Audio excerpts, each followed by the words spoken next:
Todavía recuerdo el olor exacto de ese mediodía. Olía a frijoles recién hervidos con epazote, a detergente de lavanda que ella siempre compraba en la tienda de la esquina, y al perfume barato y espeso que mi nuera se ponía todos los días en cantidades que le picaban a uno la nariz desde el pasillo. Era un martes de marzo, uno de esos días en que el cielo de la Ciudad de México se pone de ese gris cerrado, sin llover pero sin aclararse tampoco, como si el cielo tampoco supiera bien qué quería hacer con su día. Yo estaba parada en la cocina de mi propio hijo, con las manos metidas hasta las muñecas en el agua jabonosa y tibia, lavando los trastes del desayuno que ella nunca lavaba, con la mente en Tlapacoyan, como me pasaba cada vez con más frecuencia en esos días. Estaba pensando en el árbol de naranja del patio de mis papás, en el sonido de la lluvia sobre el techo de lámina, en el olor a tierra mojada que uno no encuentra en ninguna ciudad grande por más que busque, cuando la escuché. No estaba hablando conmigo. Estaba en la sala, hablando por teléfono con esa soltura y esa confianza que tiene la gente que cree que está completamente sola. Hablaba con quien era, su mamá o su mejor amiga, con una ligereza en la voz que se volvió filo cuando llegó a las palabras que estaba buscando para describir la situación en su casa. Y entonces la escuché decir eso, una sola palabra, dicha con una naturalidad que me atravesó el pecho como un clavo oxidado. Dijo que yo era un estorbo. Dijo que ya era hora de que mi hijo entendiera que una familia necesita su espacio. Dijo que tener a su suegra metida en la casa todos los días no era sano para nadie. Dijo que ella ya estaba harta de la situación, que los niños ya estaban grandes y que ya no había excusa para que yo siguiera ahí. Dijo que había buscado opciones, lugares bonitos y dignos, y que si mi hijo no tomaba cartas en el asunto pronto, lo iba a hacer ella. 10 años, mija. 10 años de levantarme antes que el sol para tener el desayuno listo cuando los demás abrieran los ojos. 10 años de llevar a mis nietos a la escuela y de ir a recogerlos, de hacer la tarea con ellos, sentada en la mesa de la cocina bajo la lámpara de noche cuando ya estaba cansada, de curarles las rodillas peladas y secarles las lágrimas cuando se caían en el patio. 10 años de lavar, de planchar, de cocinar, de quedarme con los niños cada vez que ellos salían de viaje, o de fiesta, o de cena. 10 años de poner mi vida, mis sueños, mis ganas, mi tiempo, al servicio de esa familia que yo creía que también era la mía. Y en 30 segundos de conversación telefónica, todo eso se redujo a una sola palabra: estorbo. Ese día no lloré de inmediato. No me salieron las lágrimas como hubiera esperado después de escuchar algo así. Lo que me pasó fue diferente. Fue algo que nunca había sentido antes en mis 63 años de vida. Una calma helada que empezó en el centro del pecho y se fue extendiendo hacia afuera como cuando uno echa una piedra al agua y los círculos crecen solos. Me sequé las manos con el trapo de cocina de colores, muy despacio, sin prisa, con una precisión que en ese momento me sorprendió a mí misma. Y pensé, con una claridad que casi me asustó porque nunca había sentido esa claridad con tanta fuerza: esto se acabó, pero no de la manera en que ella quería que se acabara. Voy a contarles todo desde el principio, porque esta historia no empieza ese martes en la cocina con olor a frijoles. Empieza muchos años antes, cuando yo era una mujer que había aprendido a doblar sus propias alas para que los demás pudieran volar más cómodamente. Pero antes de seguir, necesito pedirles algo de corazón, porque ustedes que me están escuchando son parte de ¿por qué hoy puedo contar esto? Si están aquí, si algo de lo que acabo de decirles les llegó aunque sea un poquito, por favor suscríbanse a este canal y activen la campanita. Sé que parece poca cosa, pero para nosotras, ese clic significa que más personas van a escucharnos, que más mujeres van a saber que no están solas en sus historias. Dense el tiempo, que no cuesta nada, y a nosotras nos ayuda muchísimo. Si ya están suscritas entonces, denos un like ahorita, antes de seguir escuchando, porque eso también hace una diferencia enorme en cómo llegan estas historias a más gente. Y cuéntenme en los comentarios qué piensan de lo que van escuchando y de qué ciudad o país nos están escuchando hoy, que eso me llena el alma de saber. Ah, y antes de que sigamos, dejé algo en el comentario fijado que preparé especialmente pensando en mujeres que alguna vez se sintieron pequeñas dentro de su propia vida. Cuando tengan un momento, asómense por allá, que creo que les va a tocar el corazón de una manera que no esperan. Me llamo Consuelo Villanueva de Reyes. Hoy tengo 67 años y soy originaria de Tlapacoyan, un pueblo enclavado en la Sierra Norte del estado de Veracruz, en México. Un lugar de esos que huelen a naranja y a tierra mojada los 365 días del año. De esos donde todos se conocen y las noticias viajan más rápido que el viento. Donde las tardes huelen a leña y a tortilla y las noches en verano son calurosas, pero tienen esa brisa suave que baja de la sierra y te perdona el calor del día. Crecí en una casa de bloc sin aplanar, con piso de cemento pulido que mi mamá fregaba hasta dejarlo brillar con cáscara de plátano, en una familia de 6 hijos.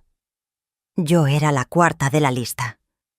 Mis hermanos mayores eran Aurelio, como mi papá, después venía Marisol, después Gonzalo, luego yo, y después de mí vinieron Leticia la chica, que no hay que confundirla con mi hija Leticia, y el bebé de la familia que era Óscar.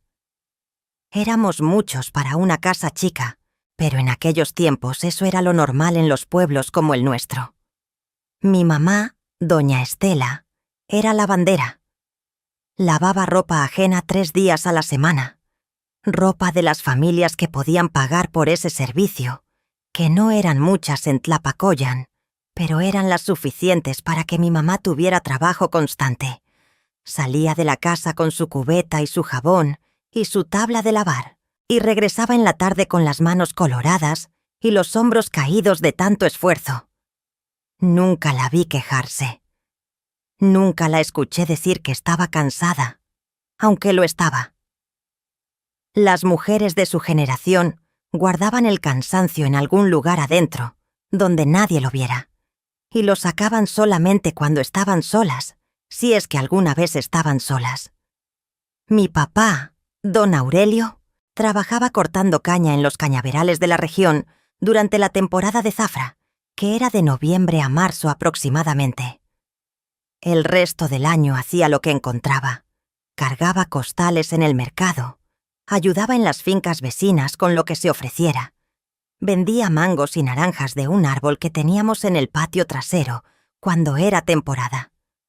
Era un hombre duro de cara y tierno de corazón, que nunca nos faltó aunque a veces faltara el dinero. Había aprendido que la diferencia entre dignidad y miseria no siempre era económica, sino de actitud, y nos lo enseñó sin decirlo con palabras, sino con el ejemplo de todos los días. De chica aprendí muy rápido que las mujeres de mi familia y de mi pueblo teníamos opciones muy contadas para el futuro. O te quedabas en el pueblo ayudando en la casa hasta que llegaba un hombre que se te llevaba a la suya, o te ibas de trabajadora doméstica a alguna ciudad más grande donde hubiera más posibilidades. Hubo algunas mujeres de mi generación en Tlapacoyan que salieron adelante de otras maneras, que se fueron a estudiar a Xalapa o a Veracruz Puerto, que pusieron negocios, que llegaron a tener su propia voz y su propio espacio. Pero eran la excepción, no la regla. Y yo no fui la excepción. Terminé la secundaria, que en ese tiempo y en ese lugar ya era un logro considerable para una muchacha de familia humilde. La preparatoria quedaba en el municipio vecino y requería transportarse, y mis papás no tenían para eso, así que la secundaria fue hasta donde llegué en la escuela formal. Pero siempre me gustó leer. Cualquier cosa que cayera en mis manos, la leía. Los libros de texto que mis hermanos dejaban tirados, las revistas que a veces llegaban a la casa, las novelas que se prestaban de mano en mano entre las señoras del barrio. Me gustaba aprender, me gustaba enseñarles cosas a mis hermanos menores. Tenía esa paciencia natural para explicar las cosas más de una vez, sin perder la calma que, según dicen, es lo que distingue a quienes tienen vocación de maestros. Pero los sueños en las familias como la mía eran un lujo que costaba caro, y muy pocas veces había manera de pagarlo sin que alguien más tuviera que sacrificar algo. Así que a los 16 años empecé a ayudarle a mi mamá lavando ropa ajena los fines de semana, y entre semana me ocupaba de la casa cuando ella tenía trabajo fuera. Ya para los 17 años era yo quien hacía gran parte de las tareas del hogar: la comida, la limpieza, el cuidado de mis hermanos menores. Era lo que me tocaba, y lo hacía de buena gana porque así lo entendía entonces. Conocí a Ernesto Reyes cuando yo tenía 18 años cumplidos, y él 24. Era un hombre de constitución fuerte, de manos grandes y callosas, de tanto trabajar la madera, de pocas palabras pero de muchos hechos. Venía de un rancho que quedaba a unos 20 kilómetros de Tlapacoyan, de una familia de campesinos, y se había venido al pueblo a trabajar como aprendiz en una carpintería que tenía don Filemón Zavala en la calle Constitución. No era de esos hombres que le dejan a una sin habla con solo mirarlos. No era guapo de esa manera que se nota desde lejos.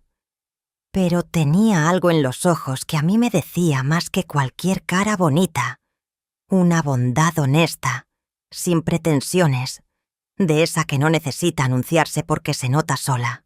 Empezamos a vernos en los bailes del pueblo, que en ese tiempo eran casi el único espacio donde los jóvenes podían conocerse con relativa libertad. Me sacaba a bailar con timidez, me devolvía con mi familia sin intentar propasarse, y al despedirse siempre me decía que hasta la próxima vez, como prometiéndose que iba a haber una próxima vez, aunque no lo dijera con esas palabras. A los 8 meses de conocernos, me pidió que fuera su novia, y a los 10 meses de ser novios me pidió que me casara con él. Nos casamos un año después, en una boda sencilla que se celebró en el atrio de la parroquia del pueblo. Mi vestido era prestado, de una prima que se había casado 2 años antes y que tenía más o menos mi misma talla. Mi mamá pasó 3 días haciendo el pastel de 3 pisos, un panqué de vainilla con betún de crema que quedó inclinado del lado derecho pero que supo a gloria. Hubo pollo en salsa roja que cocinaron las comadres de mi mamá, arroz, frijoles, ponche de guayaba y tejocote. No hubo mariachi porque no había para eso, pero sí hubo un muchacho que sabía tocar la guitarra y que nos cantó boleros toda la noche con una voz que hacía llorar a las señoras mayores. Fue una boda humilde pero genuinamente alegre, de esas que uno recuerda no por el lujo de lo que hubo, sino por la calidez de lo que se sintió. Yo era feliz ese día con una felicidad limpia, sin sombras, de la que ya uno no recuerda bien con los años, pero que en el cuerpo deja una huella que sí permanece. Nos fuimos a vivir a una casita de renta que Ernesto había conseguido cerca del mercado central de Tlapacoyan. Era pequeña, 2 cuartos, una cocina angosta con una ventanita que daba al callejón de al lado y un baño que compartía la pared con la casa vecina, y donde si uno hablaba en voz normal, la vecina podía escuchar. Pero era nuestra, o al menos era donde vivíamos los dos, y eso le daba un peso especial que el tamaño no tenía. En esa casita nacieron mis 2 hijos. Primero Gerardo, que llegó cuando yo tenía 20 años exactos, en una noche de febrero con lluvia fina que caía sobre el techo de lámina del cuarto. Lo recibió la comadrona del barrio porque el hospital quedaba lejos y la lluvia y la hora no daban para ir. Gerardo llegó al mundo con un llanto fuerte y decidido que hizo que el corazón se me inflara de una emoción que nunca antes había sentido y que desde entonces no ha dejado de estar ahí, aunque a veces duela más que cualquier otra cosa. 3 años después llegó Leticia, mi hija, que fue un parto más tranquilo, de día, en marzo, y que nació con los ojos abiertos como si ya hubiera decidido desde el principio no perderse nada. Leticia era seria de bebé, observadora, con una cara de adulta que contrastaba cómicamente con lo chiquita que era. Desde niña tuvo ese carácter directo y sin rodeos que la caracteriza hasta hoy. Éramos una familia chica, modesta, pero completa. Ernesto trabajaba en la carpintería de don Filemón de lunes a sábado y con los años fue aprendiendo el oficio, hasta que don Filemón le dio más responsabilidades y un mejor pago. Yo me quedaba en casa con los niños y entre los dos logramos que no faltara lo necesario: los frijoles, las tortillas, los útiles escolares, los zapatos para el regreso a clases en septiembre. No había vacaciones, no había lujos, no había ahorros dignos de llamarse así, pero había estabilidad y había paz, y en ese tiempo yo no le pedía más a la vida. Los años fueron pasando de esa manera serena y rutinaria que tienen los años cuando la vida no te da grandes sobresaltos, pero tampoco te regala grandes alegrías. Todo en su lugar, todo en su medida, todo al ritmo que el dinero y las circunstancias permitían. Ernesto era buen hombre en el sentido más completo de esa palabra. No bebía más de lo que bebía cualquiera en las fiestas del pueblo. No andaba en malos pasos. Llegaba a comer y a cenar. Ayudaba a los niños con las tareas cuando podía, aunque él mismo no había tenido mucha escuela. Nunca levantó la mano contra mí ni contra los hijos. Lo que nos faltó siempre fue el dinero para hacer más cosas, para darles a los niños lo que otros niños tenían, y eso a veces pesaba en la cama de noche cuando uno se pone a hacer cuentas y las cuentas no cuadran. Pero aprendimos a vivir dentro de lo que había sin que eso nos amargara, o al menos sin que nos amargara más de la cuenta.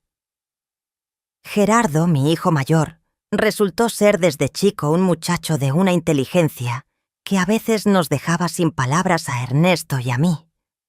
Le gustaban las matemáticas con esa pasión rara que tiene la gente para quien los números no son obstáculos, sino herramientas. Le gustaban también las ciencias, la física, todo lo que tuviera que ver con entender cómo funcionan las cosas detrás de lo que se ve. Era el primero de su salón, siempre, sin esforzarse demasiado en apariencia. Aunque yo sé que se esforzaba porque lo veía estudiando hasta tarde cuando los demás ya dormían. Cuando terminó la preparatoria en Tlapacoyan, con un promedio que lo puso en el lugar más alto de su generación, solicitó una beca del gobierno estatal para estudiar ingeniería civil en la Universidad Veracruzana en Xalapa, y la consiguió. Ese día, cuando llegó a casa con el papel de la beca en la mano, Ernesto no dijo nada por un momento. Solo lo miró de arriba abajo como tomándole medida a algo que ya no cabía en el mismo lugar donde había cabido antes, y luego le apretó el hombro con su mano grande de carpintero y asintió. Fue lo único que hizo, y fue suficiente. Cuando Gerardo se fue a Xalapa con su maleta café y su mochila verde, yo me quedé viendo el autobús desde la parada hasta que se perdió en la curva de la carretera, y lloré de una mezcla de orgullo y de tristeza que solo entienden las madres. Ese llanto no era de pena, era de la emoción de ver que algo que una plantó, aunque sea sin tener claro que lo estaba plantando, creció de una manera que la supera. Gerardo terminó su carrera en 5 años exactos. Se fue a la Ciudad de México a trabajar con una empresa constructora que lo contrató antes de que terminara el último semestre. En 3 años ya era supervisor de obra. En 5 era gerente de proyectos. Para los estándares de nuestra familia, para el hijo de una lavandera y un carpintero de Tlapacoyan, eso era casi como llegar a la luna. Ernesto y yo sentíamos un orgullo que nos costaba trabajo expresar con palabras, de ese que se queda guardado en el pecho, porque uno no sabe bien cómo sacarlo sin que parezca presumido o sin que le falte algo. Leticia, mi hija menor, siguió un camino diferente y más parecido al mío. Se casó a los 20 años con Rogelio Mendoza, un muchacho de Tlapacoyan que trabajaba en el ayuntamiento local. Se quedaron en el pueblo, tuvieron 2 hijos en los siguientes años y construyeron una vida sencilla y estable. Leticia tenía ese carácter directo que la había caracterizado desde bebé, y con los años se convirtió en una mujer que decía lo que pensaba, sin rodeos, pero con una ternura de fondo que hacía que lo que decía no doliera tanto. Nunca nos alejamos mucho, ella y yo, aunque vivíamos en la misma calle durante los primeros años y luego a unas pocas cuadras de distancia. Era mi hija y era también mi amiga, aunque en ese tiempo yo no usaba esa palabra para describir lo que era. Gerardo se casó con Pamela cuando tenía 32 años. Yo conocí a Pamela en una visita que Gerardo nos hizo ese mismo año. La trajo a Tlapacoyan a presentarla, y desde el primer momento noté que era una mujer de mundo diferente al nuestro. Hija de una familia de clase media de la Ciudad de México, con estudios universitarios de escuela privada, con esa forma de pararse y de hablar que tienen las personas que crecieron sin preocuparse demasiado por el dinero. Era guapa, inteligente, con conversación fácil y opiniones sobre todo, pero tenía también esa seguridad en sus propios criterios, que a veces se confunde con rigidez y que a mí, en esa primera visita, me dejó una incomodidad pequeña que preferí no nombrar. Ernesto murió cuando yo tenía 52 años. Fue un infarto de esos que no avisan, de esos que se llevan a la gente sin darle tiempo de prepararse ni de despedirse. Se fue un martes en la madrugada, mientras dormía a mi lado, y yo no me di cuenta hasta que desperté y lo encontré frío. Ese dolor fue el más grande de mi vida. No voy a intentar describirlo porque hay cosas que no caben en palabras, y ese dolor es una de ellas. Solo diré que perdí al hombre con quien había compartido 32 años de vida, el padre de mis hijos, el hombre de mis madrugadas, la presencia constante a la que ya no le prestaba atención, porque era tan parte del paisaje que uno no se da cuenta de que está hasta que ya no está. Fue entonces cuando Gerardo me llamó. Llevaban 3 años casados con Pamela. Tenían un departamento bonito en la colonia Narvarte de la Ciudad de México. Y tenían un hijo de 2 años que se llamaba Rodrigo. Mi primer nieto. Gerardo me llamó para decirme que me fuera a vivir con ellos, que él no quería que me quedara sola en Tlapacoyan, que había cuarto de sobra y que los niños necesitaban a su abuela cerca. Yo dudé. Dudé mucho, y durante varios días. Conocía a Pamela lo suficiente para saber que era una mujer con sus propias ideas claras sobre cómo debía funcionar su hogar, y vivir bajo el mismo techo que ella no iba a ser sencillo. Pero Gerardo insistió con una desesperación que me llegó al corazón, y el cuarto de mi casa en Tlapacoyan seguía oliendo a Ernesto de una manera que no me dejaba dormir sin llorar, y Leticia me dijo que si quería irme que me fuera, que ella estaría bien, que a veces los cambios son necesarios para seguir. Así que al final dije que sí. Me fui a la Ciudad de México con 2 maletas y el corazón roto, sin saber bien lo que me esperaba, sin imaginar que ese sí que dije por amor iba a convertirse en 10 años de una historia que hoy tengo que contarles desde el principio, para que entiendan cómo llegué al mediodía de los frijoles y la palabra estorbo. Los primeros meses en el departamento de Gerardo y Pamela, en la Narvarte, fueron como caminar sobre cristales rotos con mucho cuidado. Todo tenía que hacerse de cierta manera, a cierta hora, con cierta actitud, en cierto orden. Pamela era una mujer de 31 años en ese entonces, con una energía que lo llenaba todo y una personalidad que ocupaba más espacio del que cabía en cualquier cuarto. No era mala persona. Tengo que decirlo con honestidad porque, si no, esta historia no sería justa. Era inteligente, trabajaba duro, quería a sus hijos con una ferocidad protectora que yo entendía y respetaba, pero tenía una forma de entender el mundo que dejaba muy poco margen para que los demás existieran de otra manera que no fuera la suya. Trabajaba como ejecutiva en una empresa de publicidad en Insurgentes. Salía de la casa a las 8 de la mañana y regresaba a las 7 o las 8 de la noche. Gerardo también tenía jornadas largas. Salía antes que ella y a veces llegaba después.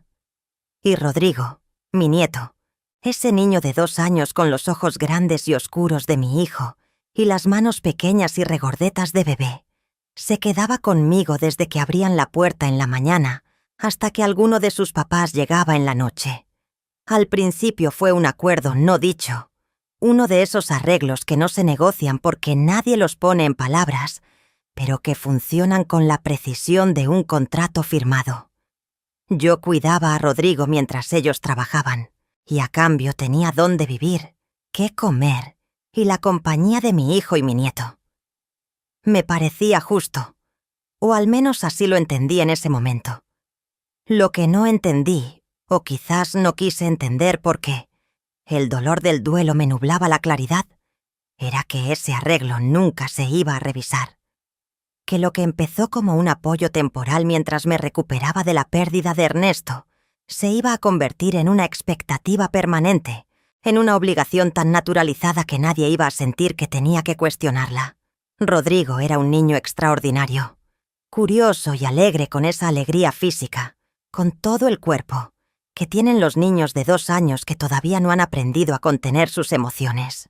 Tenía una risa que le venía de la panza y que llenaba el departamento de una luz que hacía olvidar momentáneamente los silencios incómodos y las pequeñas tensiones de la convivencia. Desde que llegué, me busco cada mañana en cuanto abría los ojos. Me jalaba de la bata para que le hiciera el desayuno. Me pedía que le contara los cuentos que yo me sabía de memoria desde que mis propios hijos eran chicos. Aprendió a llamarme Nana Suelo, porque no le salía bien Consuelo. Y ese apodo se instaló en la casa y nadie lo corrigió por mucho tiempo porque a todos les hacía gracia, incluyendo a Pamela. Al menos, al principio. 2 años después de que yo llegara, nació Valentina. Así fue como un bebé se volvió 2, y el trabajo se dobló sin que nadie lo dijera en voz alta ni lo negociara formalmente. Pamela tomó 3 meses de licencia de maternidad. Estuvo en casa con la bebé. Y yo me dividí entre Rodrigo, que ya tenía 4 años y estaba en el kinder, y la recién llegada. Cuando Pamela volvió al trabajo, Valentina tenía 3 meses y se quedó completamente bajo mi cuidado durante el día. Yo la bañaba, yo le daba el biberón porque Pamela ya no tenía leche para ese momento. Yo la cargaba cuando lloraba en las mañanas. Yo la mecía cuando no quería dormir en las tardes.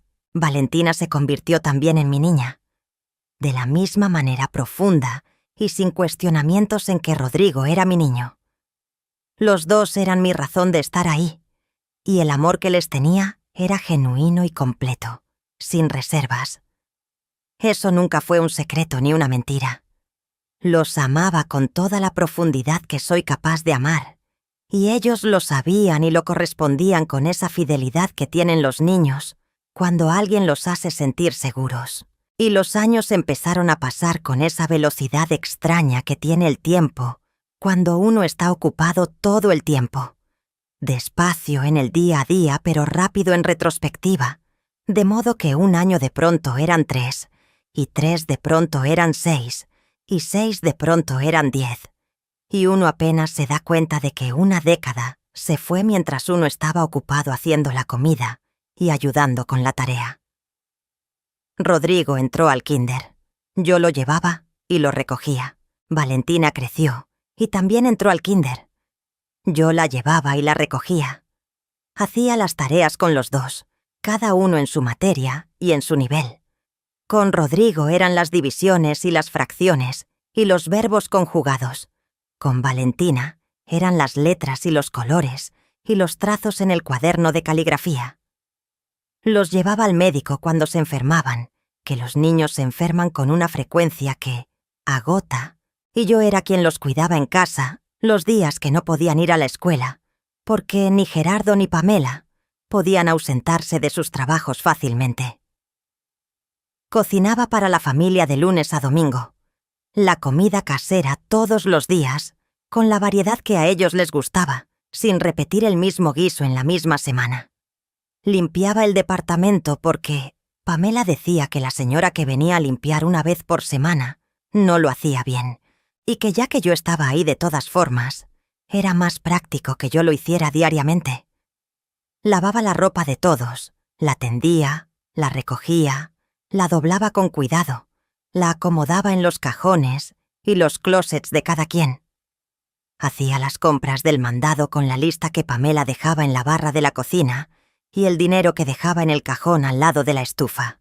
Recibía a los técnicos cuando había que arreglar algo, a los repartidores cuando llegaban paquetes, al vecino del piso de arriba cuando bajaba a quejarse de que el escándalo de los niños le llegaba al techo.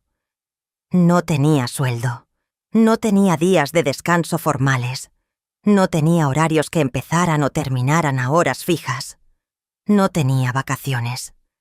Mi vida entera giraba alrededor de esa familia de una manera tan total que a veces, cuando me quedaba dormida antes de que llegaran, no sabía bien si estaba soñando o si seguía despierta haciendo pendientes. Y lo hacía con amor genuino, porque eran mi hijo y mis nietos, y el amor no me preguntaba si estaba cansada o si quería otra cosa. El amor simplemente estaba ahí, tan disponible como yo. Pero hay señales que uno va ignorando, que va enterrando debajo del amor y de la costumbre y de la necesidad de creer que todo está bien, y que solo cuando uno las ve juntas, cuando uno las pone en fila en la mente, se da cuenta de lo que cada una estaba tratando de decir. La primera señal llegó como al 1 año y medio de estar viviendo ahí.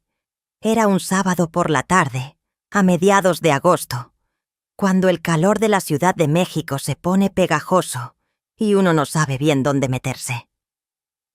Gerardo y Pamela habían salido a cenar con unos amigos que tenían desde la universidad de Pamela, una pareja con quien salían seguido a restaurantes y a bares de la zona rosa. Me habían dicho que llegarían a las 10 de la noche. No era la primera vez que me quedaba con Rodrigo mientras ellos salían.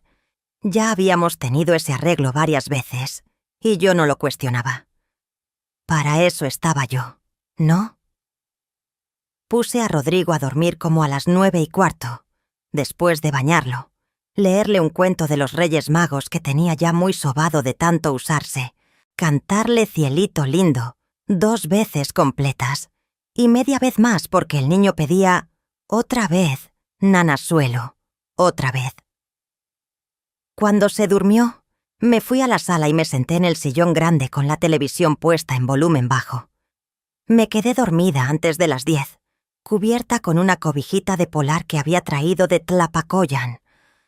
Llegaron a la 1:15 de la madrugada. Los escuché entrar. Escuché las voces. Escuché a Pamela reír de algo que Gerardo le decía mientras buscaba las llaves del departamento. Cuando entraron y me vieron en el sillón, Rodrigo dormido encima de mí con su carita redonda aplastada contra mi hombro, Pamela se acercó y lo levantó con un movimiento brusco, sin cuidado, que despertó al niño y lo hizo llorar. Cuando Rodrigo me buscaba con los bracitos extendidos y yo me incorporaba para recibirlo, Pamela le dijo: «No, ya es hora de tu cama». Me lo quitó, me lo llevó al cuarto y ya. No me dijo gracias, no me preguntó si había comido, si estaba bien, si necesitaba algo. No me dijo buenas noches. Gerardo tampoco. Simplemente entraron a su cuarto y apagaron la luz. Yo me quedé sentada en el sillón un momento, con el calor del cuerpo de Rodrigo todavía en mi hombro, y me dije que estaban cansados, que habían bebido, que eran las circunstancias. Me lo dije con convicción y me fui a mi cuarto. Pero algo muy pequeño quedó marcado en algún lugar de mi memoria. La segunda señal fue en la Navidad del 3er año, la primera vez que los papás de Pamela vinieron al departamento a pasar las fiestas. Eran el licenciado Fuentes y su esposa Hortensia, personas de buen nivel, educadas, con esas maneras de quienes han tenido siempre lo necesario y un poco más. Yo había cocinado durante 3 días para esa Navidad. el bacalao a la vizcaína que Ernesto había amado siempre y cuya receta guardaba con celo de cocinera, el pavo relleno con nuez y ciruela, el ponche de guayaba, tejocote y piloncillo que ponía en la estufa desde la mañana para que la casa oliera a fiesta, los buñuelos que hacía uno a uno con la técnica de mi mamá. Me había levantado a las 6 de la mañana ese día para tener todo listo a tiempo. Cuando llegaron los Fuentes con su hija Daniela y el esposo de Daniela, Fernando, Pamela los fue presentando con esa facilidad social que ella tenía. Presentó a Gerardo con todos sus títulos, a Rodrigo y a Valentina con sus nombres y sus edades, a su hermana con su esposo. Y cuando llegó el turno de presentarme a mí, dijo: «Y esta es la mamá de Gerardo, que nos ayuda con los niños». No dijo mi nombre. No dijo que yo había cocinado todo lo que estaban a punto de comer. No dijo que yo vivía ahí. No dijo que yo era parte de esa familia en ningún sentido real. Dijo que les ayudaba con los niños, como si yo fuera una empleada de tiempo parcial que pasaba de vez en cuando a echarles la mano. El licenciado Fuentes me extendió la mano cortésmente. Doña Hortensia me sonrió con amabilidad educada. Daniela dijo un «mucho gusto» automático. Y yo sonreí y dije que igualmente, porque ¿qué más iba a decir? Gerardo estaba sirviendo el ponche y no corrigió nada. La cena fue larga y animada, y yo serví, retiré los platos, traje más tortillas cuando se acababan, volví a llenar las tazas de ponche. Fui el motor invisible de esa Navidad que todos recordarían como una bonita noche familiar. La tercera señal llegó en febrero, cuando Valentina tenía 4 años y acababa de empezar el kinder. Llegó un martes de la escuela con un dibujo doblado en 4 que sacó de su mochilita con la solemnidad de quien trae un tesoro. Era el dibujo de su familia. En la hoja cuadriculada de colores había 5 figuras de palitos.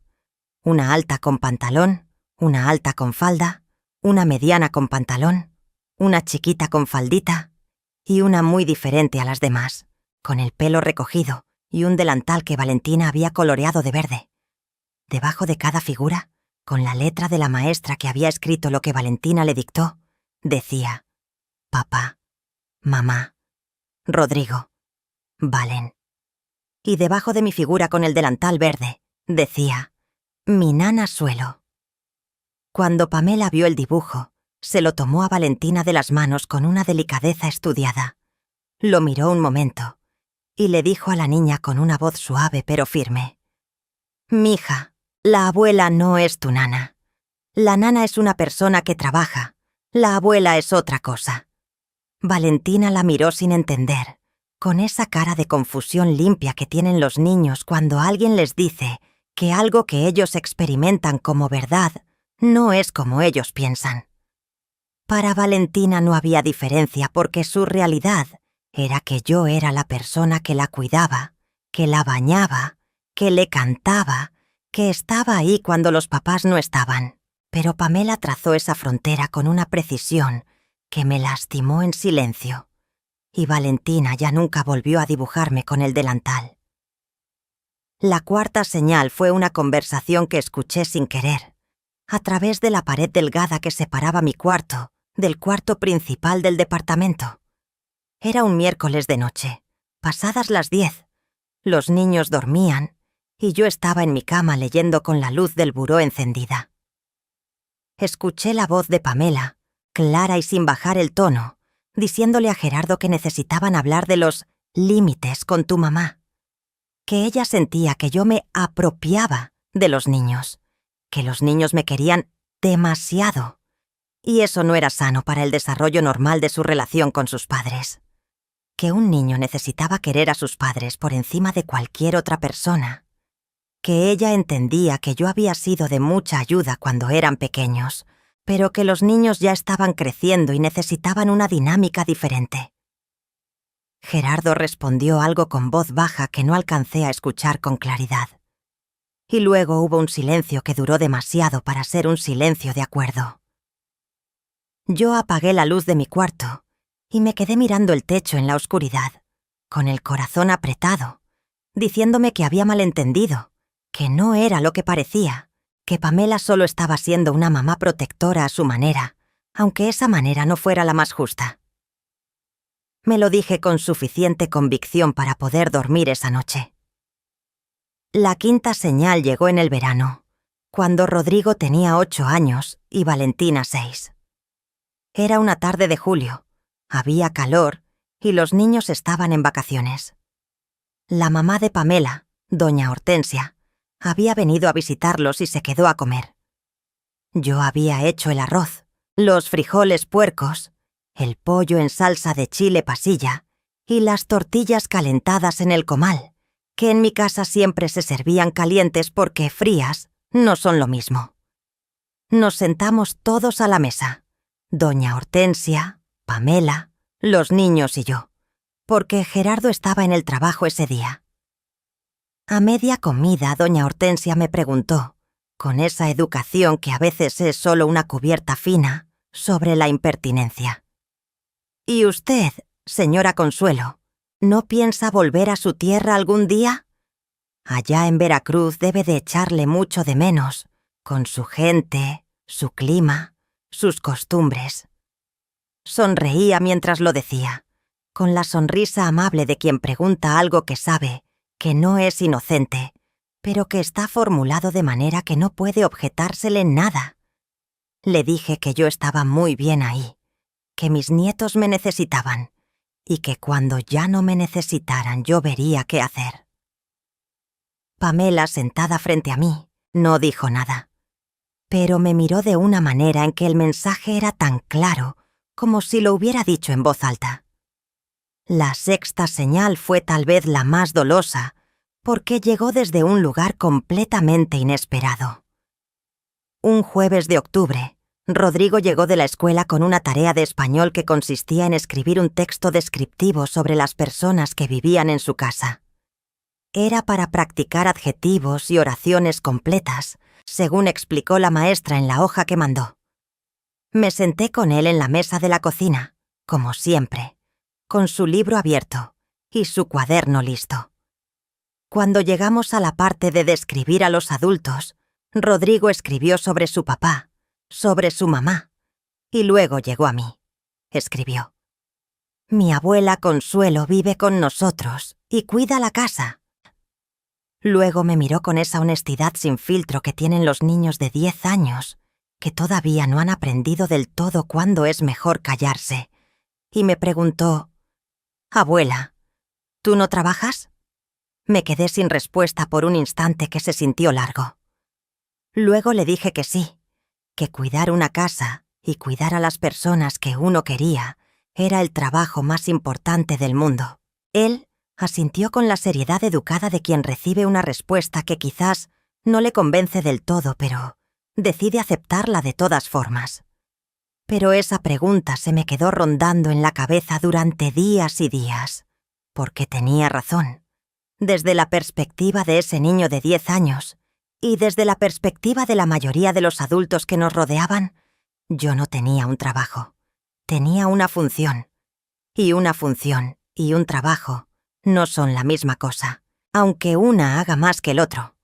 La séptima señal llegó un viernes de noviembre, una tarde tranquila en que Pamela llegó del trabajo más temprano de lo usual, y me encontró en la sala, sentada en el sillón grande, con el televisor encendido en una telenovela, pintándome las uñas de los pies con un esmalte rojo coral que Leticia me había mandado de Tlapacoyan en una encomienda con tamales y otras cosas. Era la primera vez en semanas que me sentaba a hacer algo que no fuera útil para alguien más. Los niños estaban en sus cuartos, haciendo sus cosas. La comida ya estaba lista desde la tarde. La ropa ya estaba doblada y guardada. Pamela me vio desde la puerta, y aunque no dijo nada con palabras, su expresión hizo un recorrido en medio segundo que yo pude leer perfectamente.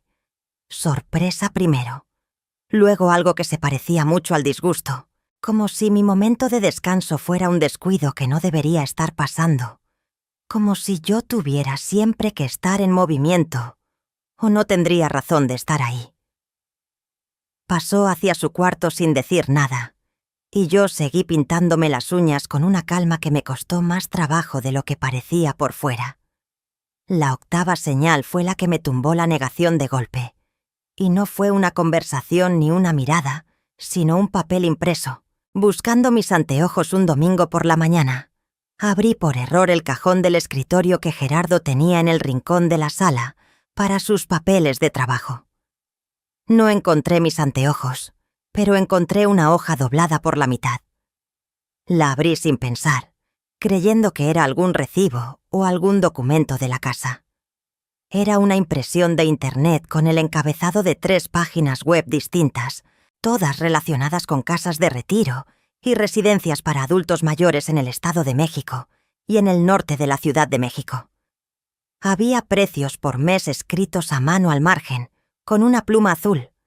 Había una anotación que decía: opciones con atención médica incluida.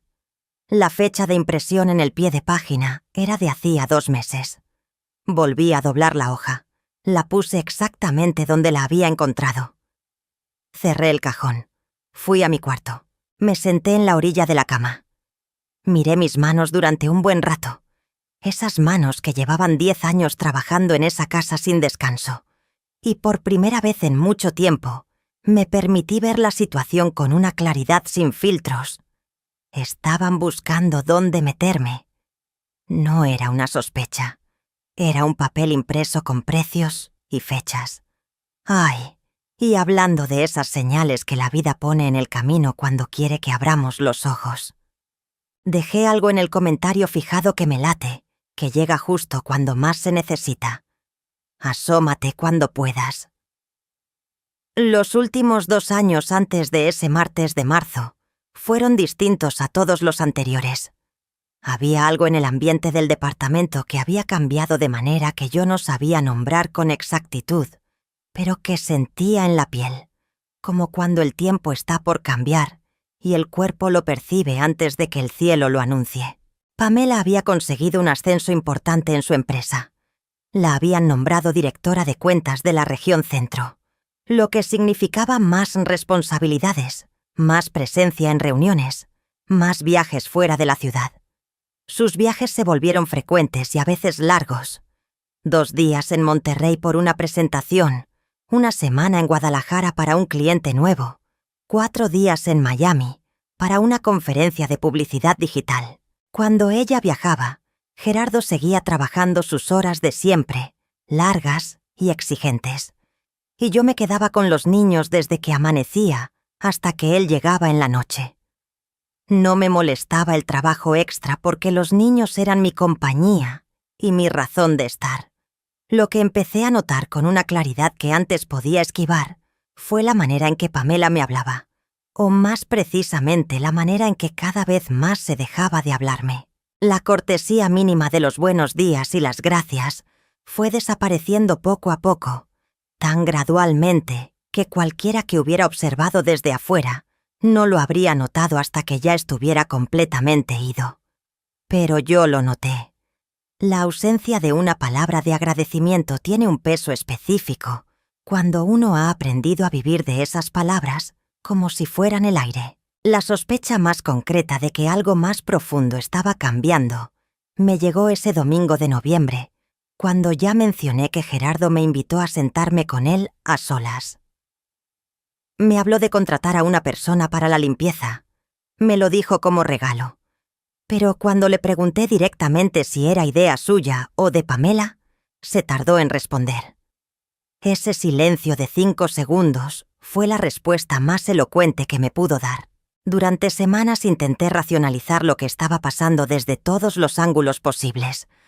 Me dije que Pamela estaba estresada por su nuevo puesto y que el estrés transforma a las personas temporalmente. Me dije que quizás yo había cruzado algunas líneas sin darme cuenta. Que quizás me había metido en decisiones que no me correspondían. Que quizás la manera en que los niños me querían le generaba una inseguridad que, aunque no me gustara su forma de manifestarse, podía entender como madre.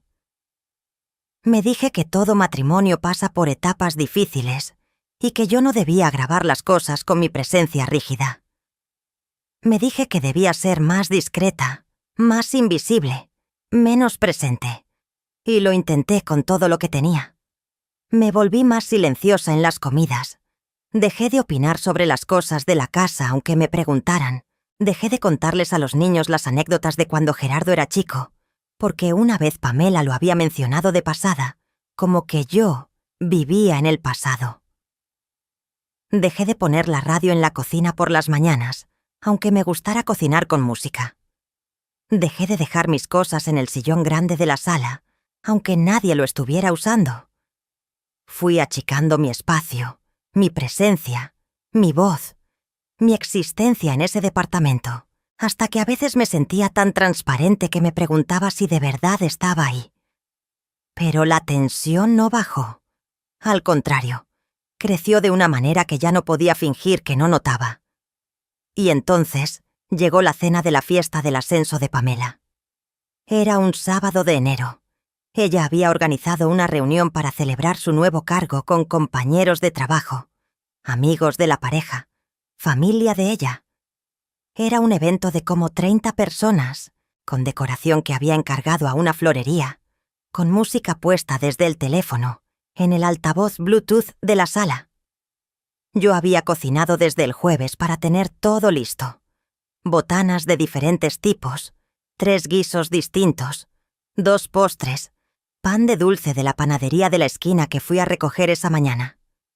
A medianoche, pasando yo con una charola de canapés de atún, un señor de traje azul marino que no conocía me detuvo amablemente y me preguntó, con toda la naturalidad del que no tiene mala intención: «Disculpe, ¿usted trabaja aquí en el servicio?». Antes de que yo pudiera responder, Pamela, que estaba a 1 metro de distancia conversando con otra persona, se volvió con esa sonrisa de anfitriona perfecta que ella sabía poner y dijo: «No, es mi suegra. Nos ayuda mucho». El señor asintió. Dijo: «Ah, qué amable», y siguió su conversación. Pamela siguió la suya, y yo seguí pasando la charola. Esa noche tardé mucho en dormirme, y cuando me dormí, soñé con Tlapacoyan. Si lo que van escuchando los está impactando tanto como a mí me costó vivirlo, por favor denos un like antes de seguir. Ese gesto tan sencillo ayuda a que esta historia llegue a más mujeres que quizás también la necesitan escuchar. Y si conocen a alguien que haya pasado por algo similar, cuéntenme en los comentarios, porque saber que no estamos solas es lo que hace que estas historias valgan la pena contarlas. El martes de marzo llegó con ese cielo gris de la Ciudad de México y el olor a frijoles y epazote en la cocina. Y con él llegó la palabra que lo cambió todo. Cuando las manos se me secaron en el trapo de cocina ese mediodía y fui a mi cuarto y cerré la puerta, lo que sucedió dentro de mí no fue un derrumbe. Fue lo opuesto. Me senté en la orilla de mi cama, en ese colchón de plaza y media que había traído de Tlapacoyan y que llevaba 10 años siendo el único espacio del departamento que era completamente mío. Y me quedé en silencio escuchando los ruidos del mediodía de la Ciudad de México que entraban por la ventana. Un camión de redilas, un perro en algún piso de abajo, el ruido de la televisión del vecino de al lado. Los frijoles seguían hirviendo en la estufa con ese chup chup tranquilo que me parecía casi irónico en ese momento. Pensé en Ernesto, en lo que él hubiera dicho si estuviera ahí para decir algo. Ernesto era un hombre de pocas palabras, pero las pocas que decía solían ser las exactas. Probablemente me hubiera dicho: «Consuelito, ¿para qué aguanta?». Con esa simpleza directa que tenía, pensé en mis nietos, en Rodrigo, que ya tenía 12 años, y que había empezado a crecer de esa manera vertical y desordenada que tienen los preadolescentes, con los pies más grandes que el cuerpo. En Valentina, con sus 10 años, y su pelo siempre enredado que yo le trenzaba todas las mañanas mientras ella desayunaba, y me contaba los sueños que había tenido en la noche. Pensé en cuánto los amaba y en cuánto me iba a doler el espacio que quedaría entre ellos y yo. Ese dolor era real, y no iba a fingir que no lo era. Y pensé en mí, en Consuelo Villanueva de Reyes, en quién era yo fuera de esa cocina, fuera de esa función, fuera de esa expectativa permanente de disponibilidad total. Y me di cuenta, con una claridad que llegó de golpe como llega la luz cuando uno abre las persianas después de mucho tiempo, de que hacía años que no me hacía esa pregunta. Hacía años que yo no era nadie fuera de mi utilidad para los demás. Eso fue el punto de inflexión. No la rabia, aunque algo de rabia había. No el llanto, aunque las ganas de llorar estaban ahí. Fue esa pregunta sobre quién era yo, y la respuesta vacía que me dio, lo que me hizo entender que era el momento de actuar. Saqué mi teléfono celular. Llamé a Leticia, no desde el teléfono de la casa, sino desde mi celular. Le dije, «Hija, necesito hablar contigo. Ya, en serio». Y Leticia, que me conocía como nadie, dijo simplemente, «Cuente, ma, estoy aquí». Lo que siguió a esa llamada con Leticia fueron 3 semanas de planeación cuidadosa y silenciosa. 3 semanas de aparecer en el desayuno como siempre, de cocinar como siempre, de llevar a los niños a la escuela como siempre, mientras por dentro construía algo que nunca antes había construido para mí misma. Un plan de salida digna. Lo primero que hice, esa misma tarde después de hablar con Leticia, fue entrar a la aplicación del banco en mi teléfono. Llevaba años sin revisar bien mi cuenta porque no había tenido razón de hacerlo. El dinero entraba y yo no lo gastaba porque no lo necesitaba para nada dentro de ese departamento. Lo que vi me hizo cerrar los ojos y respirar despacio. 10 años de renta de mi casa en Tlapacoyan, acumulados mes a mes, más mi pequeña pensión que también había ido sumando. No era una fortuna ni de lejos, pero era suficiente para empezar desde cero sin depender de nadie. Lo segundo fue llamar a mi notario de Tlapacoyan para confirmar que la propiedad de mi casa seguía en orden, que el contrato de renta era el que era y que el vencimiento próximo era el que yo recordaba. Todo estaba en regla. La familia que rentaba mi casa llevaba sus 3 años y el contrato se vencía en 2 meses exactos. Leticia habló con los inquilinos discretamente. Les explicó que probablemente su mamá necesitaría regresar a vivir ahí pronto. Ellos respondieron que estaban en proceso de buscar un lugar más grande, de todas formas, así que el aviso no los tomó por sorpresa. Todo se fue acomodando con una naturalidad que a mí me pareció la confirmación de que estaba tomando la decisión correcta. La tercera cosa que hice fue ir a la oficina del IMSS a revisar mis derechos como beneficiaria de Ernesto. Fui sola, un lunes en la mañana, diciéndoles a todos que iba al mercado. Ahí descubrí que había tenido derecho a un ajuste en mi pensión desde hacía tiempo. Un ajuste al que nunca me había inscrito porque nadie me lo había dicho, y yo nunca había tenido razón de ir a preguntarlo. Hice todos los trámites necesarios. No era un aumento enorme, pero era un aumento, y sumado a todo lo demás, me daba una base sólida. La cuarta cosa fue llamarle a doña Amparo, la señora que tenía el negocio de comida. La recordé de pronto, esa tarde en el parque cuando estaba haciendo mis cuentas mentales, y me acordé de que más de una vez me había dicho que si alguna vez yo quería trabajar con ella, que le avisara. La llamé. Le dije que estaba pensando en regresar a Tlapacoyan y en hacer algo diferente con mi vida. Doña Amparo casi grita de gusto por el teléfono. Me dijo que justamente estaba buscando a alguien de confianza para hacerse cargo de su local en Tlapacoyan. Quedamos en hablar con más detalle cuando yo tuviera las cosas más claras, pero el elemento central del plan, el que me exigió más tiempo y más valentía interior para construirlo bien, era la conversación que tenía que tener con Gerardo, porque Gerardo era mi hijo, y lo que yo iba a decirle iba a dolerle, aunque yo lo dijera de la manera más justa y más calmada que pudiera. Y yo necesitaba que ese dolor fuera el dolor de la verdad y no el dolor del rencor, porque si venía del rencor, no iba a servir de nada, iba a dañar más de lo que necesitaba dañar. Me tomé 2 semanas adicionales para preparar exactamente lo que iba a decirle y cómo iba a decirlo. Escribí en el cuaderno de pasta negra, no un texto que iba a leerle en voz alta, sino una guía para mí misma, un mapa de los puntos que necesitaba cubrir sin perderme en las emociones del momento. El cuaderno se fue llenando de mi letra apretada durante las noches, cuando todos dormían y yo tenía el único tiempo que era completamente mío. También escribí, en ese cuaderno, la lista de todo lo que yo había hecho en esa casa durante 10 años. No con amargura, sino con precisión. Una contabilidad honesta de lo que había sido mi contribución. Los años de cuidado continuo de 2 niños, desde bebés hasta casi adolescentes.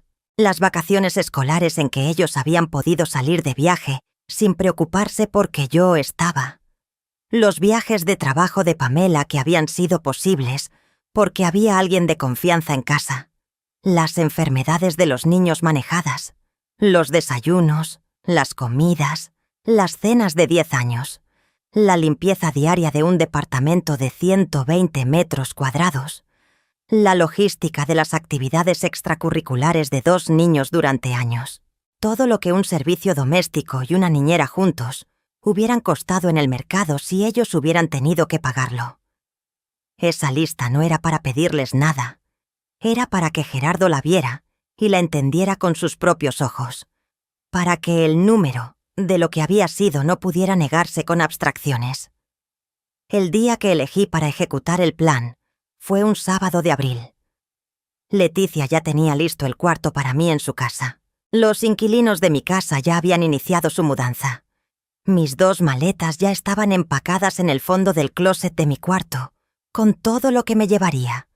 Mi ropa, mis fotos, el cuaderno de pasta negra, la cobija azul marino de mi cama, las recetas de Ernesto que había guardado siempre en un folder de plástico verde, los anteojos de repuesto, los documentos importantes en una carpeta azul. Ese sábado me levanté a las 6 de la mañana. Hice el desayuno con cuidado y con amor, porque ese era el último desayuno que iba a hacer en ese departamento y quería que fuera bueno. Hice chilaquiles verdes con pollo deshebrado, crema, queso fresco y cebolla morada, que era el desayuno favorito de toda la familia. Hice café de olla con canela y piloncillo. Calenté las tortillas en el comal.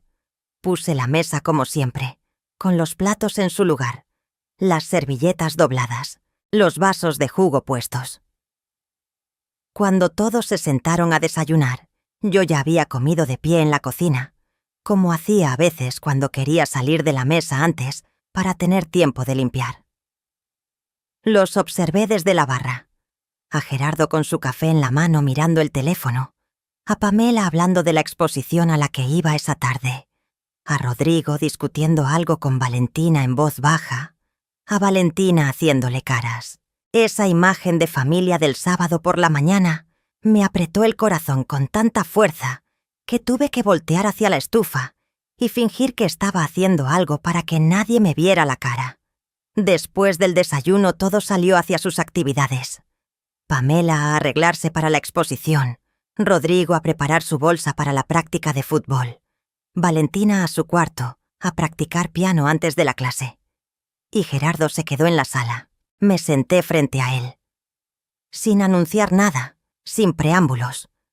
Me senté y lo miré hasta que levantó la vista del teléfono, y en su cara vi que algo en mi manera de mirarlo le dijo que algo importante estaba pasando, porque dejó el teléfono sobre el cojín del sillón con esa lentitud cautelosa de quien reconoce que el momento requiere atención completa. Le dije que me iba, que me regresaba a Tlapacoyan, que lo había decidido de manera libre, informada y definitiva, que no estaba enojada, aunque sí profundamente decepcionada, y que lo que iba a decirle a continuación lo iba a decir como un hecho, sin dramatismo, porque era exactamente eso.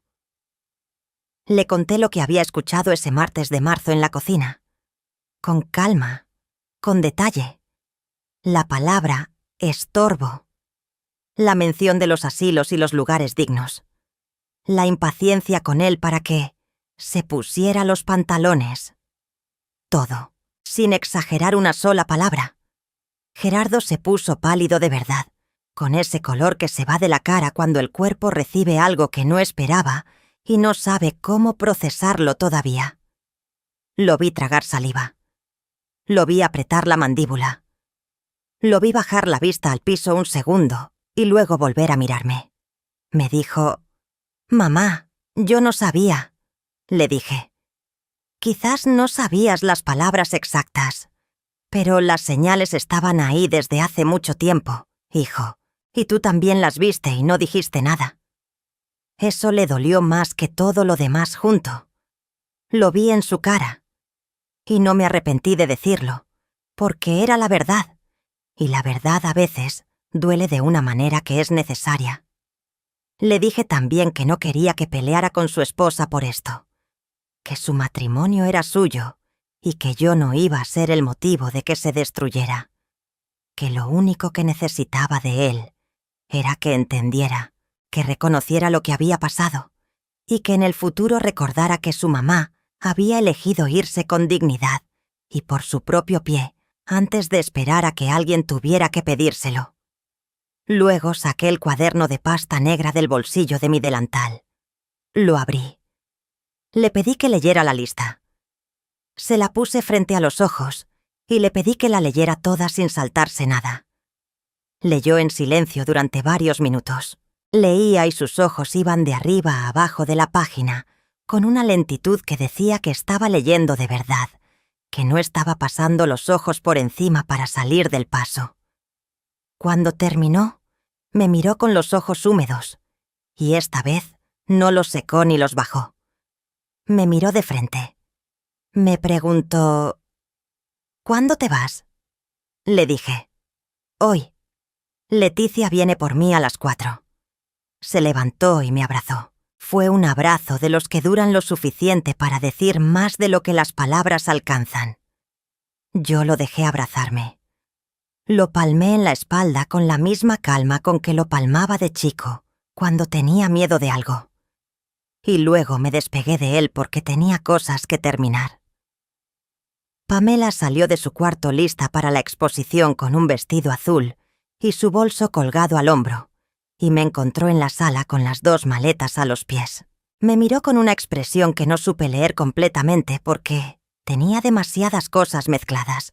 Sorpresa, incomodidad, algo que podría haber sido culpa o podría haber sido alivio. No lo sé. Me preguntó: «¿Se va de viaje?». Le dije: «Me voy a mi casa, Pamela. Ya está».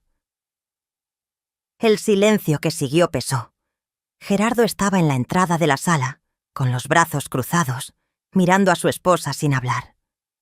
Pamela me miró a mí, luego lo miró a él, y algo pasó entre los dos en ese segundo de miradas que yo no presencié del todo porque no era para mí. Antes de que alguno de los dos dijera algo más, llegaron los niños. Rodrigo con su bolsa de fútbol, Valentina con su cuaderno de solfeo. Los dos se detuvieron al verme con las maletas. Valentina corrió hacia mí y me abrazó con toda la fuerza de sus 10 años, con la cara apretada contra mi hombro, sin preguntar nada todavía, solo abrazando porque su cuerpo lo necesitaba antes de que la cabeza entendiera. Le dije que me regresaba a Tlapacoyan, que iba a estar muy bien, que la iba a extrañar muchísimo, que la llamaría todos los días si ella quería, que las abuelas también necesitan su casa, su espacio, su vida propia. Valentina me miró con sus ojos grandes y húmedos y me dijo: «¿Pero va a volver, abuela?». Le dije que sí, que iba a volver a visitarlos, que no iba a desaparecer de su vida, que el amor no se va porque uno se vaya. Rodrigo, mi nieto el serio, el que ya casi era hombre, se quedó parado a 1 metro de distancia, mirándome con esa expresión de preadolescente que mezcla el orgullo de no querer llorar en público con la tristeza real que hay debajo. Me dijo: «Cuídese, abuela». Nada más. 2 palabras, pero dichas con una madurez y un cariño que me hicieron más daño, y más bien al mismo tiempo que cualquier discurso. A las 4 de la tarde llegó Leticia con Rogelio al estacionamiento del edificio. Bajé mis maletas en el elevador, con Gerardo ayudándome con la más pesada. En la puerta del edificio, en la calle, con el ruido de la Narvarte a nuestro alrededor y el sol de la tarde de la Ciudad de México pegando de lado, mi hijo me abrazó por última vez en ese capítulo de nuestra historia. Le dije al oído: «Cuida a tus hijos, crecen muy rápido». Y me subí al coche de Leticia. Llegué a Tlapacoyan un jueves por la tarde, después de 6 horas de camión desde la central de autobuses del norte, con las 2 maletas, el cuaderno de pasta negra y una ligereza en el cuerpo que no había sentido en 10 años. Esa ligereza específica de cuando uno deja de cargar algo que no le correspondía cargar. Las reacciones de las personas cercanas fueron tan variadas como son siempre las reacciones cuando una mujer hace algo inesperado. Leticia y Rogelio me recibieron en su casa sin condiciones, con una generosidad que no tenía nada que demostrar. Mis comadres de toda la vida, Celia, Guadalupe, doña Rosario, que ya tenía sus 80 años pero seguía siendo la más enterada del barrio, con todo el cariño del mundo, empezaron a aparecer de a una y de a 2, en cuanto se corrió la voz de que yo había regresado, con tamales, con pan de dulce, con el pretexto siempre bienvenido de un café.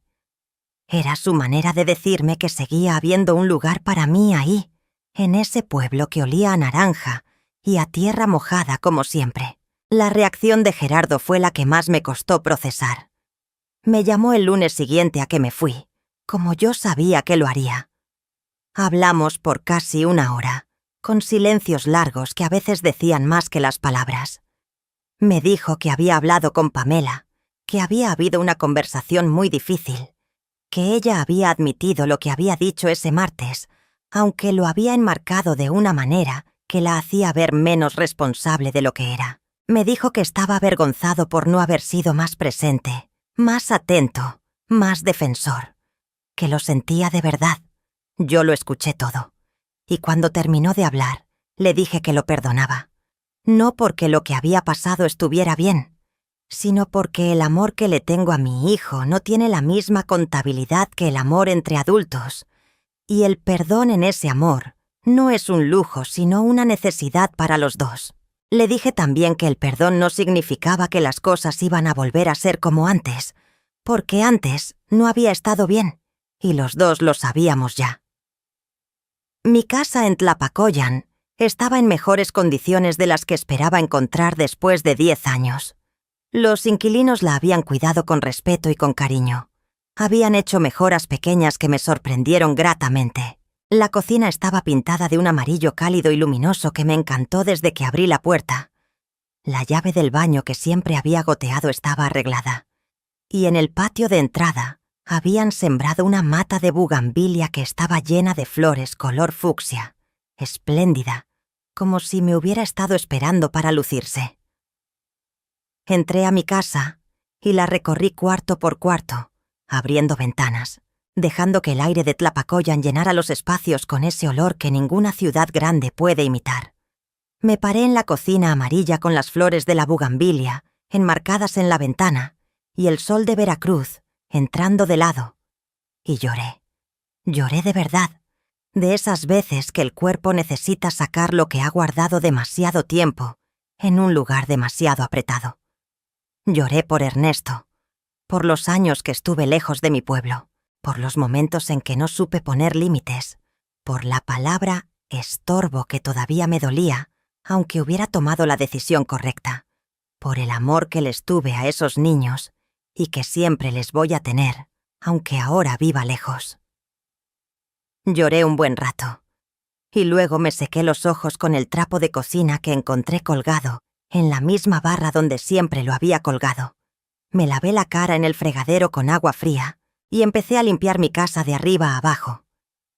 El proceso de reconstrucción de mi vida fue lento y también sorprendentemente natural, como sucede cuando uno vuelve a un lugar que ya conoce por dentro, aunque haya estado ausente.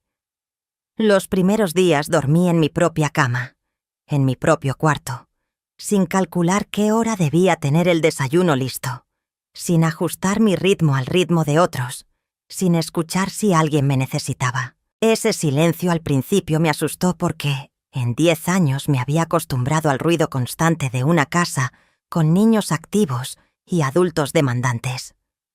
Pero fui aprendiendo a deshabitar ese silencio, a llenarlo con cosas mías. La radio encendida cuando yo quería, los programas que a mí me gustaban, las telenovelas que siempre me habían gustado y que en la Narvarte no ponía porque sentía que molestaba, los libros que empecé a leer de nuevo después de años de no tener tiempo para eso. Empecé a caminar todas las mañanas.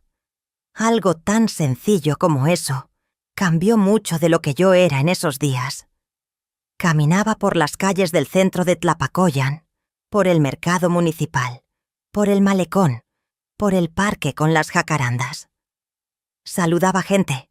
Reconocía caras que llevaban años siendo solo recuerdos en mi memoria. El pueblo había cambiado en 10 años. Había negocios nuevos y generaciones de jóvenes que yo no conocía, pero el alma del lugar era la misma. Ese ritmo pausado, esa cordialidad sin apresuramiento, ese olor que para mí siempre significó que estaba en casa. Fue en uno de esos paseos matutinos, un martes de mayo, cuando me crucé con doña Amparo en la calle frente al mercado.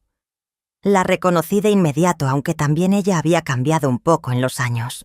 Le expliqué que había regresado a Tlapacoyan de manera definitiva, y ella me contó que su negocio de comida había crecido y que tenía un local en el pueblo que necesitaba a alguien de confianza para manejarlo permanentemente.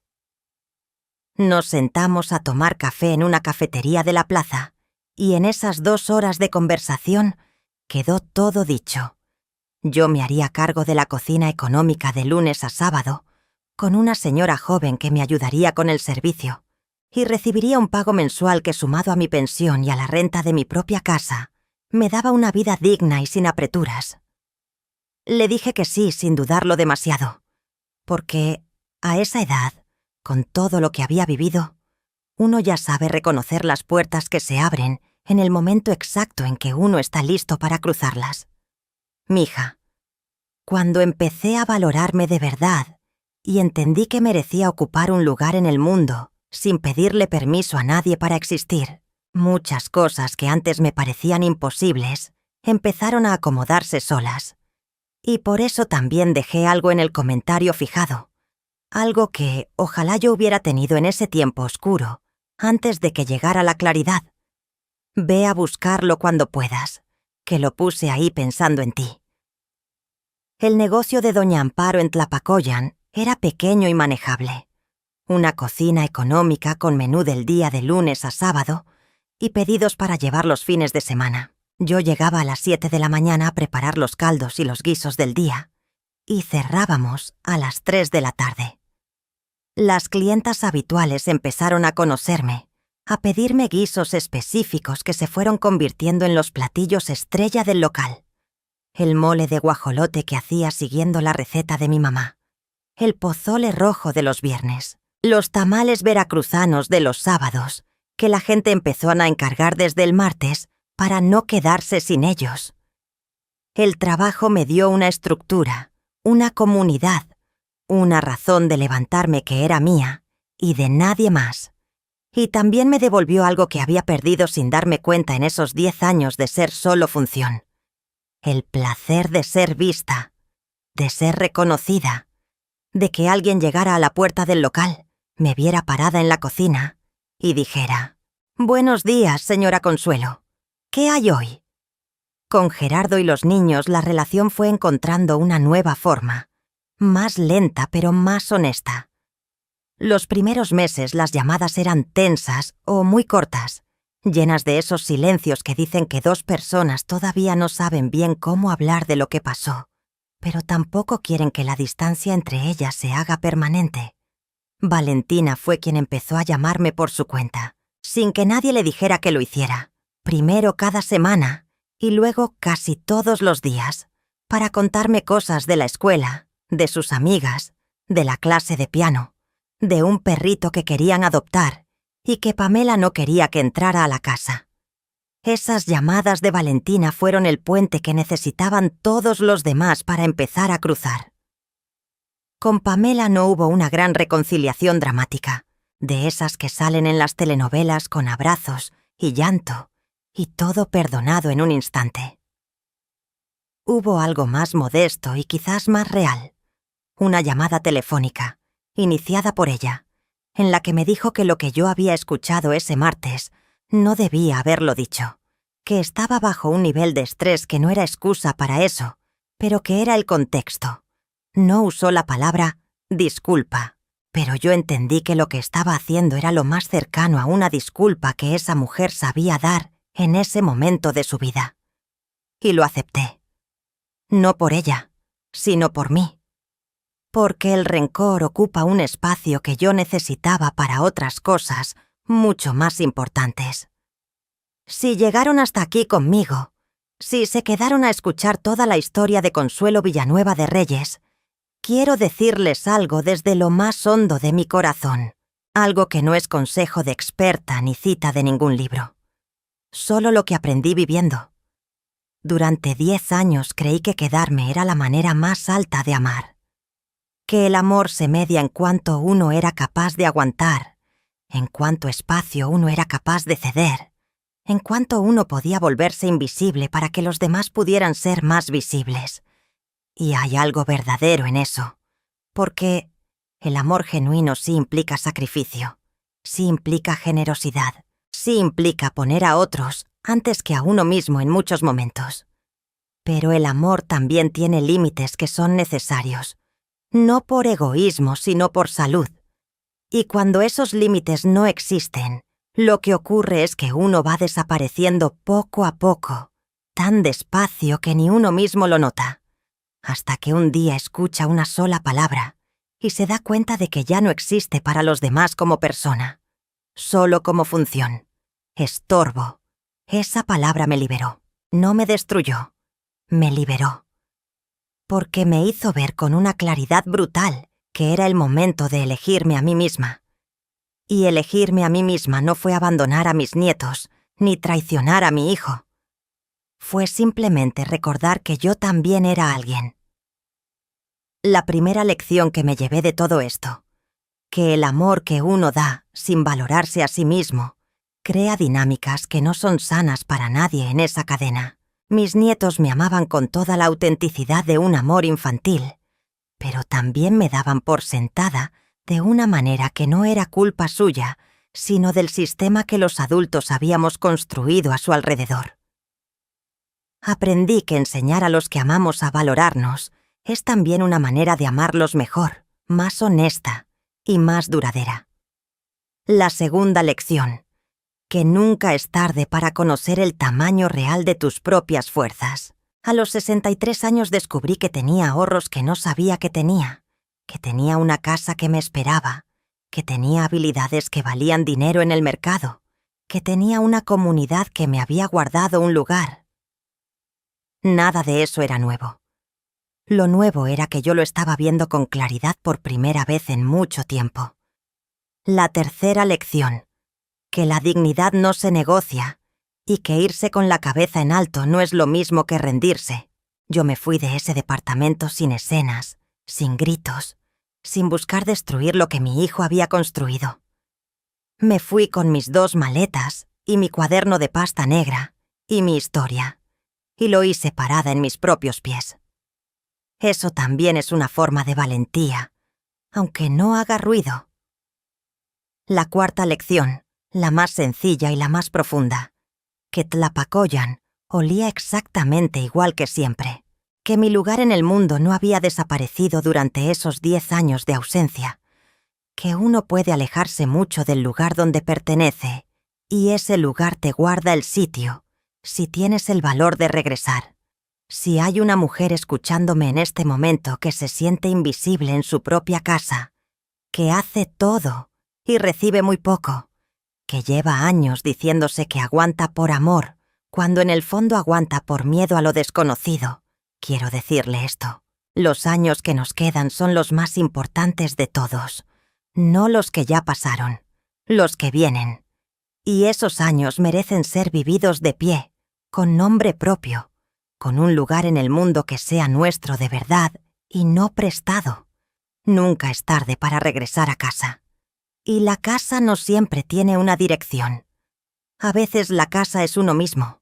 Si esta historia les llegó al corazón, si algo de lo que les conté hoy les tocó algo que andaba guardado, les pido con todo el cariño que le den like a este video, que se suscriban al canal si todavía no lo han hecho, que activen la campanita para no perderse las siguientes historias que vienen.